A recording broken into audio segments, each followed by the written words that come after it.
हुन्छ, हामीसँग एकजना व्यक्ति हुनुहुन्छ, उहाँले आफ्नो परिचय दिनुहुन्छ।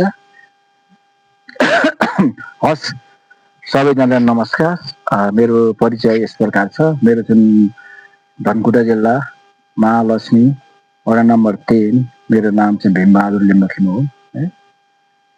अनि हजुरले युट्युब च्यानल खोल्नु भएको छ, अनि युट्युब च्यानल मार्फत आएको रकम चाहिँ तपाईँ के गर्न चाहनुहुन्छ? अब मैले यो युट्युब च्यानल चाहिँ भर्खर खोलेको छु है। अनि युट्युब च्यानलबाट आएको रकमहरू चाहिँ कस्तो भने अब वैदेशिक रोजगारमा खाडी मुलुकमा मलेसियामा अलपत्र पारिएका मजदुरहरूको लागि उद्धारको लागि त्यो कोष रहनेछ। अनि अर्को आदि कोष चाहिँ राष्ट्रिय आविष्कार केन्द्रलाई सहयोग गर्नेछु।